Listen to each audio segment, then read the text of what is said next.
ہمارے چینل میں خوش آمدید۔ تو چلیے شروع کرتے ہیں آج کی کہانی۔ میرا نام شمع ہے اور میرا تعلق کراچی سے ہے۔ ہم 2 بھائی بہن ہیں۔ بھائی مجھ سے بڑے ہیں اور میں ان کی چھوٹی لاڈلی بہن۔ بھائی مجھ سے بہت پیار کرتے ہیں۔ گھر میں بہت خوشیوں کا ماحول تھا کیونکہ بھائی کی شادی تھی۔ میں نے ہر چیز اپنی پسند سے خریدی تھی اور شادی بہت دھوم دھام سے ہوئی۔ بھائی کی محبت کی شادی تھی اور وہ اس شادی سے بہت خوش تھے۔ خوشی ان کے چہرے سے عیاں تھی۔ میری بھابھی بہت خوبصورت تھی۔ دونوں کی جوڑی جیسے چاند سورج کی جوڑی تھی۔ ایک دوسرے سے بہت پیار کرنے والے، ایک دوسرے کا بہت خیال رکھنے والے اور قدر کرنے والے۔ بھائی کا پیار مجھ سے کم نہ ہوا اور میں بھی ان دونوں کو خوش دیکھ کر خوش تھی۔ اسی وجہ سے میرا اور بھابھی کا بھی ایک دوسرے سے لگاؤ پیدا ہوا۔ وہ مجھ سے بہت پیار سے پیش آتی تھی مگر کبھی کبھی وہ کچھ عجیب سی طرح پیش آنے لگتی۔ مجھے ان کے رویے پر حیرانی تو بہت ہوتی مگر میں انہیں پوچھ بھی نہیں سکتی تھی کیونکہ وہ خود ہی ٹھیک بھی ہو جاتی تھی اور میں اپنا وہم سمجھ کر ٹال دیتی۔ ابھی شادی کو تھوڑا ہی عرصہ ہوا تھا۔ بھابھی روز رات کو آتی اور میرے پاؤں دبانے شروع ہو جاتی۔ بھائی بھی یہ دیکھ کر خوش ہوتے کہ بھابھی کو میرا کتنا خیال ہے۔ مجھے شروع میں کافی عجیب لگا اور میں نے انہیں منع بھی کرنے کی کوشش کی مگر وہ کہتی کہ میں پیار سے دباتی ہوں تمہیں، اور ساتھ ہی جاتے ہوئے بھابھی نے کہا کہ تم کچھ دنوں کی مہمان ہو، مجھے یہ سب کرنے دو۔ اس بات پر ایک دم سے مجھے شدید پریشانی نے آن گھیرا کہ ایسا کیا ہونے والا ہے۔ میں نے بھابھی سے اس بات پر استفسار کیا تو وہ گھبرائیں، جو میں نے واضح طور پر محسوس کیا، اور پھر قدرے سنبھل کر کہا کہ تمہارے لیے تمہارے بھائی نے ایک رشتہ دیکھا ہے، لڑکا بہت اچھا ہے، مجھے اور تمہارے بھائی کو بہت پسند آیا ہے، دبئی میں رہتا ہے اور اس کا خاندان تمہیں جلد ہی دیکھنے آئے گا، مگر تم اس بارے میں اپنے بھائی سے کوئی ذکر مت کرنا کیونکہ انہوں نے مجھے منع کیا ہے تمہیں بتانے سے۔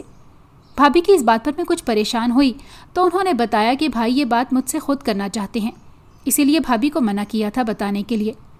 اس وقت خوابوں کی دنیا میں اتنی غرق ہوئی کہ اس بات کی طرف دھیان ہی نہیں گیا کہ بھائی سے تو میری بہت اچھی دوستی ہے اور ایسی کوئی بات وہ خود مجھے لازمی طور پر بتاتے۔ یہ سب کچھ یہیں تک نہیں تھا۔ بھابھی آئے دن میرے لیے کچھ نہ کچھ لے کر آتی، کبھی کوئی تحفہ، کبھی کوئی اسپیشل ڈش تیار کر کے رکھی ہوتی اور بے حد اصرار کرتی کہ یہ سب میں ان کے سامنے بیٹھ کر کھاؤں۔ بھائی بھی یہ سب دیکھ کر بہت خوش ہوتے اور مجھے چھیڑتے بھی کہ اب تمہاری مجھ سے زیادہ اپنی بھابھی سے بنتی ہے۔ میں کہتی کہ جو جگہ آپ کی میری زندگی میں ہے وہ کسی اور کی نہیں ہو سکتی۔ بہرحال یوں ہماری زندگی کا سفر جاری رہا۔ پھر میں نے کچھ تبدیلی محسوس کرنا شروع کی۔ بھائی اب کچھ چپ چپ سے رہنے لگے ہیں اور بھابھی سے بھی کھچے کھچے سے ہیں۔ یہ بات میرے لیے کافی فکر کی تھی کہ اتنا پیار تھا ان لوگوں میں مگر اب کیا ہو گیا ہے۔ میں نے اپنی ایک دوست سے ذکر کیا تو اس نے کہا کہ میاں بیوی میں چھوٹی موٹی لڑائی یا بحث ہو جاتی ہے جس سے وہ لوگ خود ہی جلدی ٹھیک ہو جائیں گے، تم پریشان نہ ہو۔ میں نے بھی اس کی بات پر یقین کر لیا اور چپ چاپ سب دیکھنے لگی۔ ایک دن بھائی جب کام سے واپس آئے تو سیدھا میرے کمرے میں آ گئے۔ میں اس وقت موبائل پر دوست سے بات کر رہی تھی۔ جب وہ آئے اور میرے قدموں میں بیٹھ کر رونے لگے، یہ دیکھ کر تو میرے اندر ہول اٹھنے لگے کہ کیا ہو گیا ہے۔ میں نے موبائل چھوڑا اور بھائی کے ساتھ آ کر بیٹھ گئی اور پوچھا کہ ہوا کیا ہے، مگر وہ مسلسل کہے جا رہے تھے کہ مجھے معاف کر دو، تمہارے ساتھ جو کچھ بھی ہو رہا ہے یہ میری وجہ سے ہو رہا ہے، ان سب کا گنہگار میں ہوں۔ مجھ سے بھائی کی یہ حالت دیکھی نہیں گئی۔ ساتھ ہی میری پریشانی بڑھتی ہی جا رہی تھی کہ بھائی مجھ سے کس چیز کی معافی مانگ رہے ہیں۔ بھائی نے مجھے وجہ نہیں بتائی، بس کہنے لگے کہ مجھے معاف کر دو، میں یہ سب نہیں چاہتا تھا، مجھ سے یہ سب ہو گیا ہے، تم مجھے معاف کر دو۔ اس کا رونا اور اپنی بات چھپانا مجھے خوف آنے لگا کہ ایسا کیا ہو گیا ہے۔ پہلے بھائی بھابھی سے ناراض تھے، پھر اب آ کر معافی مجھ سے مانگ رہے ہیں۔ ایسا کیا کر دیا ہے بھائی نے؟ طرح طرح کے وسوسوں نے مجھے اپنے حصار میں لے رکھا تھا۔ ساتھ ہی بھائی کا چپ رہنا مزید پریشان کر رہا تھا۔ بھائی جو پہلے کھانا میرے ساتھ کھاتے تھے اب تو اس سے بھی گئے، نہ بات کرتے تھے نہ ٹھیک سے کھاتے تھے۔ بھابھی بھی ان کی اس حالت سے بہت پریشان تھی۔ وہ آ کر مجھ سے پوچھتی کہ کیا مجھے بھائی نے کچھ بتایا ہے، مگر میرے پاس انہیں بتانے کے لیے کچھ نہیں ہوتا تھا کیونکہ بھائی مجھے بھی انہی کی طرح کچھ نہیں بتاتے تھے۔ مگر میں جانتی ہوں کہ بھابھی کی پریشانی میری پریشانی سے زیادہ تھی، کیونکہ جب آپ کا اتنا پیار کرنے والا جیون ساتھی ایسے پریشان اور کھویا کھویا سا ہو تو کیسا محسوس ہوتا ہے۔ ابھی ان سب کو زیادہ وقت نہیں ہوا تھا کہ ایک روز میری آنکھ ہتھوڑے کی آواز سے کھلی، جیسے کوئی کچھ کھود رہا ہو۔ رات کے اس معنی خیز خاموشی میں جب اس طرح کی آوازیں سنائی دینے شروع کر دیں تو کچھ بھی ہو سکتا تھا، مگر سکون نہیں آ سکتا تھا۔ میں بہت ڈر گئی تھی اور چاہ کر بھی اپنے قدم باہر جانے سے نہیں روک سکی تھی۔ جب میں کمرے سے باہر نکلی تو دیکھا بھابھی بھی باہر موجود تھیں۔ یقیناً ان کی آنکھ بھی اس آواز کی وجہ سے کھلی تھی۔ میں نے حیرانی سے بھابھی کو اور انہوں نے مجھے دیکھا، مگر جواب ہم دونوں کے پاس نہیں تھا کہ یہ کیا ہو رہا ہے۔ ڈر بھی ہم دونوں کو بہت لگ رہا تھا، مگر ہمت کر کے ہم لوگ آواز کی سمت میں گئے۔ جب دیکھا تو آواز گھر کی پچھلی طرف سے آ رہی تھی۔ ہم دونوں اسی طرف بڑھ گئیں اور جو منظر سامنے دکھائی دے رہا تھا اس سے ہم دونوں کے چہروں پر ڈر کی جگہ حیرانی نے اور پھر فکر مندی نے لے لی۔ سامنے بھائی بیٹھے زمین کھود رہے ہیں۔ ہم دونوں ہی ان کی جانب بھاگیں اور انہیں ایسا کرنے سے روکا، مگر وہ اپنی جگہ چھوڑنے پر تیار نہیں تھے۔ میں نے بھی بہت کوشش کی کہ وہ میری بات سن لیں، مگر ایسا نہیں ہوا اور بھائی کو ہم دونوں کو وہیں چھوڑ کر جانا پڑا۔ ایسا صرف ایک دن کے لیے نہیں تھا، بلکہ یہ تو ایک سلسلہ ہی شروع ہو گیا تھا۔ بھائی روز رات کو جاتے اور گھر کی پچھلی طرف کی زمین کو کھودنا شروع کر دیتے۔ کچھ دنوں کے بعد بھائی نے میرے کمرے میں آئے اور مجھے کہنے لگے کہ جب میرا انتقال ہو تو مجھے گھر کی پچھلی طرف والی زمین میں دفن کرنا۔ بھائی کی اس بات پر جیسے میرا دل اندر سے کسی نے چیر دیا ہو۔ میں نے پریشانی سے بھائی کو ٹوکا کہ ایسے مت کہو، تمہاری ابھی عمر ہی کیا ہے جو تم یوں مرنے کی باتیں کرتے ہو۔ بھابھی بھی اس بات پر بہت پریشان ہوئی۔ میں نے انہیں دلاسا دینے کی کوشش کی، مگر نہ گھر کا ماحول اور نہ ہی بھائی کی حالت کسی طور ٹھیک ہو رہی تھی۔ اگلے ہی دن ہمیں بھائی کے آفس سے کال آئی کہ بھائی کا شدید ایکسیڈنٹ ہو گیا ہے اور ان کی حالت کچھ خاص اچھی نہیں ہے۔ ہم دونوں خواتین کے سر پر جیسے کسی نے آسمان گرا دیا تھا۔ ہم روتی پیٹتی اسپتال پہنچی تو دیکھتے ہیں کہ بھائی کے آفس اسٹاف ایک اسٹریچر پر موجود باڈی کو ایمبولینس میں منتقل کر رہے ہیں۔ میرے تو قدموں کے نیچے سے زمین نکل گئی جب ان کا ایک کلیگ ہمارے پاس آیا اور بھائی کی گھڑی اور والیٹ ہمیں دیا اور ایمبولینس ہمارے گھر کے راستے پر رواں تھی۔ وہ دن جیسے ایک قیامت ہمارے سر پر آن پڑی تھی۔ گھر کا اکلوتا وارث، اکلوتا کمانے والا اور ہم دو لڑکیوں کا اکیلا سہارا ہمیں چھوڑ کر کہیں دور چلا گیا تھا۔ اصل تکلیف تو اس بات کی تھی کہ ہم ان کا چہرہ بھی نہیں دیکھ سکتے تھے، کیونکہ ان کا چہرہ پٹیوں سے ڈھکا ہونے کی وجہ سے اس پر چادر اڑائی گئی تھی، جسے ہٹانے سے ہمیں منع کیا گیا تھا۔ اور یوں بھائی کی مجھے کہی اپنی آخری خواہش کے مطابق انہیں گھر کی پچھلی جانب موجود جگہ پر دفنا دیا گیا، اور بھابھی سے کی اپنی آخری خواہش کے مطابق ان کی قبر میں بھابھی کا لال رنگ کا دوپٹہ جو بھائی نے انہیں اپنی پسند سے دلایا تھا وہ رکھنا ہے، کیونکہ وہ بھابھی سے بہت پیار کرتے تھے، اسی لیے رکھ دیا گیا تھا۔ اور بھائی کے دوست اور خاندان کے لوگوں نے انہیں دفنا دیا۔ خاندان بھر سے افسوس کے لیے آئے مہمان جب کچھ دنوں بعد گھر سے رخصت ہو گئے تو اس سونے گھر میں رہنے کو ہمارا دل بھی نہیں چاہ رہا تھا، مگر بھائی سے وابستہ یادوں کو چھوڑ کر بھی ہم کہیں نہیں جا سکتی تھیں۔ بھائی کی وفات کا صدمہ بہت بڑا تھا، جس سے نکلنا بھی بہت مشکل تھا۔ ابھی کچھ وقت ہی گزرا تھا جب ایک روز بھابھی بہت تیار ہو کر آئیں اور وہ کہیں جانے کے لیے تیار کھڑی تھیں۔ میں نے پوچھا کہ کہاں جا رہی ہیں تو کہتی ہیں کہ میں تمہارے بھائی سے ملنے ان کی قبر پر جا رہی ہوں، انہوں نے مجھے بلایا ہے۔ میں نے انہیں روکنا چاہا اور سمجھانا چاہا کہ بھائی اب نہیں رہے، وہ ہمیں چھوڑ کر چلے گئے ہیں، آپ خود کو سنبھالیں، مگر انہوں نے میری بات نہیں مانی اور چلی گئیں۔ مجھے بھابھی کی حالت دیکھ کر بہت رونا آیا کہ کیسے کچھ ماہ پہلے وہ اتنی خوش تھیں بھائی کے ساتھ، اور کیسے اتنا بڑا صدمہ پہنچا کہ بھائی چھوڑ کر چلے گئے ہیں۔ مجھے لگا بھابھی پاگل ہو گئی ہیں اور مجھے ان کی حالت دیکھ کر بہت افسوس ہوتا۔ میں نے ان کا زیادہ خیال رکھنا شروع کر دیا، ان کی ہر چیز کا خیال رکھنا ہو۔ میں نے ہر ممکن کوشش کی کہ بھابھی کا دکھ کچھ کم ہو، مگر بھابھی روتی رہتی اور ساتھ مجھ سے بھی معافی مانگتی رہتی۔ میں سمجھ نہیں سکی کہ ایسا کیا ہو گیا کہ جو بھابھی یوں مجھ سے اتنی معافی مانگ رہی ہیں۔ انسان غلطی یا گناہ کرتے وقت کچھ سوچتے نہیں ہیں، نہ اس کے انجام کا کیا ہوگا، اگر یہ الٹا میرے گلے پڑ گیا تو کیا ہوگا۔ ایسے ہی غلطیاں انسان کا پیچھا نہیں چھوڑتی، نشان کبھی دھندلے نہیں ہوتے۔ انسان خطا کا پتلا ہے، اس سے چلتے پھرتے اٹھتے بیٹھتے غلطیاں سرزد ہوتی ہیں، اس کی معافی بھی ہوتی ہے، تلافی بھی ہو سکتی ہے، مگر ایک ہوتا ہے گناہ جو جب سرزد ہو جائے تو آپ کی روشنیوں سے بھرپور زندگی میں اندھیرا لا سکتا ہے۔ اسی لیے ہر قدم پھونک پھونک کر اٹھائیں کہ آپ سے کچھ بھی غلط سرزد نہ ہو، کیونکہ بات جب بڑھ جاتی ہے اور عزت تک آ جاتی ہے تو اس کا ختم ہونا بہت مشکل ہے، کیونکہ ہم تو بھول جائیں اپنی غلطی، مگر لوگ نہیں بھولتے۔ ٹھیک اسی طرح جیسے ہم کسی دوسرے کی غلطیوں کو دل سے لگا کر بیٹھے رہتے ہیں اور پچھتاوے میں جینا بہت مشکل ہے۔ تب آپ نہ زندوں میں رہتے ہو اور نہ ہی مردوں میں، ہر ایک پل مشکل میں گزارتے ہو۔ بس زندگی کا ایک اصول بنا لیجئے، دوسروں کو معاف کرنا سیکھیں، چاہے اگلا کچھ بھی کرے یا کچھ بھی کہے، آپ معاف کر دیں، کیونکہ ہم اپنے کام کے ذمہ دار ہیں، ہم اپنے اعمال کے جواب دہ ہیں، نہ کہ اگر دوسروں کے۔ خود سے غلطی ہو جائے، غصے میں منہ سے کوئی بات نکل جائے یا مذاق میں کسی کی دل آزاری ہو جائے تو معافی مانگنے میں دیر نہ کریں، اسی کے ساتھ ساتھ اپنی آنے والی زندگی پر دھیان دیں اور فکر کریں، چاہے وہ آخرت کا سفر ہو۔ یہ موت کا منظر کچھ ایسا نہ کریں کہ آپ کو اس وقت پچھتانا پڑے جب وقت ہاتھ سے نکل چکا ہو۔ مگر پھر بھی ہم پر ذمہ داری آتی ہے نا کہ جن چیزوں سے ہمیں روکا گیا ہے، ہمارے معاشرے نے، یہ ہمارے گھر والوں نے، ہم اس سے دور رہیں تاکہ ہماری وجہ سے ہمیں اور دوسروں کو پریشانی کا سامنا نہ کرنا پڑے۔ بھابھی کی حالت دیکھ کر میں بہت پریشان رہتی کہ ایسا کیا ہوا ہے کہ پہلے بھائی اور اب بھابھی مجھ سے یوں معافی مانگتی رہتی ہیں۔ مگر مجھے اتنا تو معلوم ہوا کہ کچھ تو ہوا ہے ایسا جو ان دونوں نے مجھ سے چھپایا ہوا ہے۔ بھابھی کا معمول وہی تھا کہ وہ روز تیار ہوتی اور بھائی کی قبر پر جا کر روتی رہتی، نہ میرے پوچھنے پر کچھ بتاتی کہ آخر اصل وجہ کیا ہے، اور نہ ہی میرے رکنے پر رکتی کہ بھائی اب مر گیا ہے، اس کی قبر پر مت جاؤ۔ ان سب میں ایک اور چیز بھی تھی جو حیران کن تھی، وہ یہ کہ بھابھی جب قبرستان سے واپس آتی تو ان کے ہاتھ میں کوئی تحفہ ہوتا، جسے لا کر وہ اپنے کمرے میں بیٹھ کے نیچے رکھتی تھی اور مجھے کہتی کہ انہیں مت کھولنا۔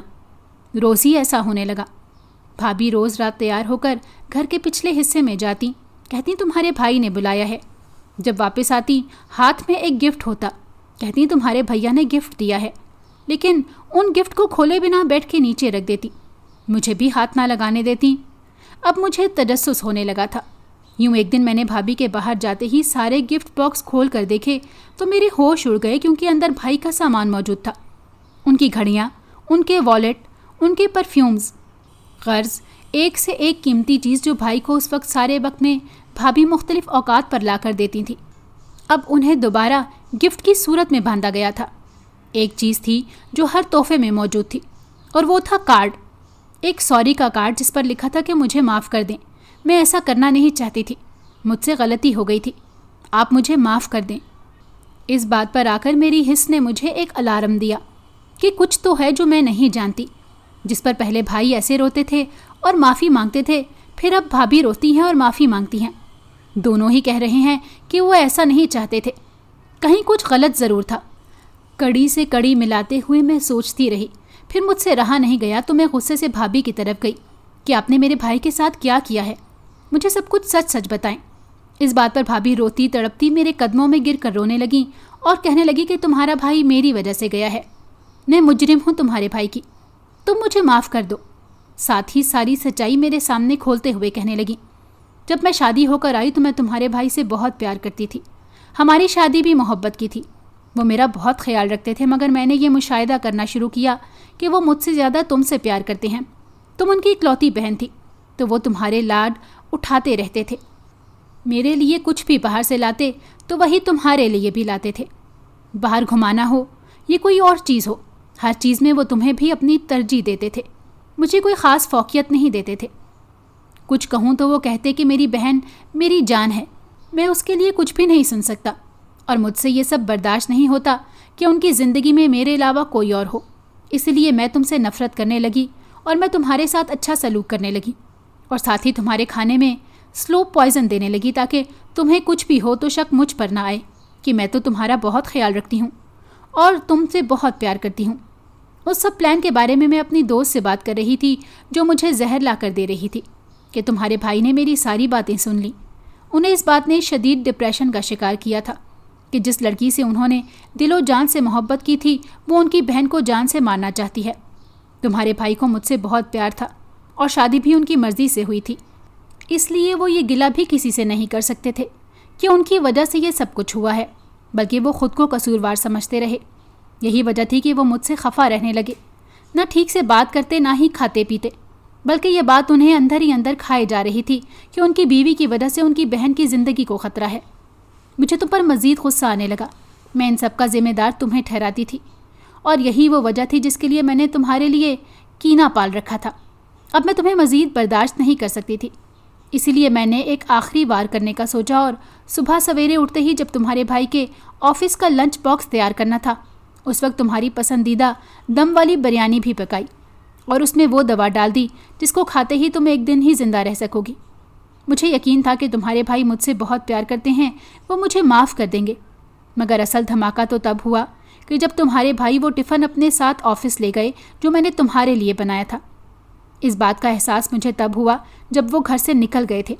میں نے انہیں فون کیا اور ڈرتے ہوئے ساری بات کہی، جس پر مجھے فون کی دوسری جانب سے بھی اندازہ ہو گیا تھا کہ وہ کس قدر غم اور تکلیف میں مبتلا ہوئے ہیں، اور یہی وجہ ہوگی جو ان کے ایکسیڈنٹ ہوا اور وہ ہمیں چھوڑ کر چلے گئے۔ میں خود کو کبھی معاف نہیں کر پاؤں گی۔ میں تم دونوں بہن بھائیوں کی دشمن ہوں۔ ہمارے معاشرے کی عام بہو کی یہ مثال تھی۔ وہ بھی تو ایسا ہی چاہتی ہے نا کہ ان کے شوہر ان کے علاوہ کسی اور کو پسند نہ کریں، کسی اور کا خیال نہ رکھیں۔ بھابھی مسلسل روتے ہوئے کہہ رہی تھی، اور میں یہ سوچنے پر مجبور تھی کہ ہم ایسا کیوں کرتے ہیں؟ ہم حسد کی آگ میں اس قدر کیوں اندھے ہوتے ہیں کہ کسی کی جان لینا ہمارے لیے کوئی بڑی بات ہی نہیں؟ ہم سسرالی رشتہ داروں سے اس قدر بدظن کیوں ہیں؟ ہمیں سمجھ لینا چاہیے کہ شادی ہر انسان کی زندگی کا حصہ ہے، جو تقریباً ہر انسان ہی کرتا ہے۔ جس معاشرے میں ہم رہتے ہیں وہاں کمبائنڈ فیملی سسٹم زیادہ پایا جاتا ہے۔ اگر نہیں بھی ہوتا تب بھی ایک لڑکی جب سسرال جاتی ہے، ادھر لڑکے کے باقی رشتہ داروں سے اس کا بالواسطہ یا بلا واسطہ تعلق رہتا ہے، جس میں ساس اور نندیں زیادہ زیر بحث رہتی ہیں۔ یہ ہمارے ٹیلی ویژن کے ڈراموں پہ لڑکی کو سمجھانے والوں کا کمال ہوتا ہے۔ یہ ارد گرد جو ہو رہا ہے اس کا اثر ہوتا ہے کہ ساس اور بہو کا رشتہ تناؤ کا شکار رہتا ہے۔ تقریباً ہر لڑکی کا اپنی ساس اور نند کو لے کر دکھ بھری داستان ہی ہوتی ہے، اور یہی دوسری طرف ساسوں کا بھی ہوتا ہے۔ اب سامنے کہیں گی دونوں کے میری بہو تو بیٹیوں جیسی ہے، یہ میری ساس تو ماں کی جگہ ہے، مگر پھر بھی دونوں رشتوں کو آپس میں مسائل ہی رہتے ہیں۔ سب کو لگتا ہے کہ ہم اچھے ہیں، ہم اپنی ساس نندوں بھابھیوں کے ساتھ اچھے ہیں، وہ ہمارے ساتھ اچھا نہیں کرتی۔ بس بھابھی نے بھائی کو ہاتھ میں لیا ہوا ہے اور ساس نندوں نے ہمارے شوہر کو۔ میرا سوال ہے کہ کیا جو مرد حضرات ہیں ان کا اپنا دماغ نہیں ہے؟ انہیں خود کچھ سمجھ نہیں ہے کہ اگر اللہ نے مجھے گھر کے سربراہ کا رتبہ دیا ہے تو مجھے اپنی ماں، باپ، بہن، بھائی، بیوی، بچوں سب کی ذمہ داریوں کو دیکھنا ہے۔ وہ کیوں آتے ہیں کسی کی باتوں میں؟ وہ تو باہر رہتے ہیں نا، انہیں تو گھریلو پالیٹکس سمجھنی چاہیے، نہ کہ اگر ماں کو مسئلہ ہے بیوی سے، یہ بیوی کو ماں سے، تو وہ ایک دوسرے کے ساتھ اس شخص کی وجہ سے ہیں۔ اسے ہی انصاف رکھنا ہے سب میں، یہ نہیں کہ جس نے جس کے خلاف کیا ہوا اپنا دماغ چلائیں۔ خدا را مت سبب بنے ماں یہ بیوی میں کسی کے ایک کے بھی دکھ کا، اور خواتین بھی منفی سوچوں کو نکال کر نئے گھر جائیں، ان دوستوں سے، رشتہ داروں سے دور رہیں جو آپ کو اپنے برے تجربات بتا کر دل برا کر رہی ہیں۔ نئے گھر کے ساتھ اس کے لوگوں کو بھی اپنا سمجھے۔ نئے لوگوں میں ایڈجسٹ کرنا جیسے ایک لڑکی کے لیے مشکل ہے، ویسے ہی اس گھر والوں کے لیے بھی ایک نئے فرد کے گھر میں آنا بدلاؤ لاتا ہے۔ ان کے ساتھ اچھا رہیں تو آپ کے ساتھ بھی پیار سے رہیں گے۔ اس کے بعد بھی اگر آپ کو لگے کوئی مسئلہ ہے، اپنے شوہر سے ڈسکس کریں۔ باہر کے کسی بندے کو گھر کے خصوصاً لڑائی والے معاملات میں نہ لائیں۔ اب آپ کی ذمہ داری آپ کے شوہر پر ہے، زیادہ اس کے ساتھ مل کر حل کریں۔ جب بات حد سے بڑھ جائے تب بھی برداشت کرتی رہیں۔ اپنے والدین کی عزت کے لیے جیسے حالات ہوں اس حساب سے ریئیکٹ کرنا اور ڈیل کرنا آپ کو آنا چاہیے۔ یہ ساری باتیں بھابھی کو بتاتے ہوئے مجھے احساس ہوا کہ گھر میں کوئی غیر معمولی تبدیلی آئی ہے۔ اس سے پہلے تو میں بھابھی کے رویے کی وجہ سے پریشان تھی، اسی لیے نہیں دیکھ سکی، مگر جب میں نے دیکھا تو بھائی کے وہ پودے جو انہیں بہت عزیز تھے وہ بالکل ہرے بھرے تھے۔ میں اس بات پر حیران ہوئی کہ جب سے بھائی کا انتقال ہوا ہے ہم میں سے کسی کو بھی یہ ہوش نہ تھا کہ ہم اپنا خیال رکھیں، کچھ جا کے پودوں کو دیکھیں۔ ساتھ ہی اتنے وقت سے کوئی بارش بھی نہیں ہوئی جس سے پودوں کو اپنا پانی اور خوراک مل سکے۔ بھابھی کی حالت ایسی نہیں تھی کہ وہ کوئی اور بات سمجھ سکیں، اور اس حالت کو دیکھتے ہوئے میں انہیں الزام بھی نہیں دے سکی، ان سے لڑ بھی نہ سکی کہ انہوں نے مجھے مارنے کی کوشش کی۔ یہی سب سوچتے ہوئے رات کب اتنی بیتی کہ مجھے احساس ہی نہیں ہوا۔ ہوش میں تو تب آئی جب مجھے گھر کی پچھلی طرف کسی کے دیوار پھلانگنے کی آواز آئی۔ میرا تو ڈر سے ٹانگوں میں سے سانس نکل گیا۔ گھر میں 2 اکیلی لڑکیاں اور ایسی آواز۔ میں دبے پاؤں اٹھی اور اپنے کمرے کے ساتھ والے کمرے میں جہاں بھابھی موجود تھی وہاں داخل ہوئی۔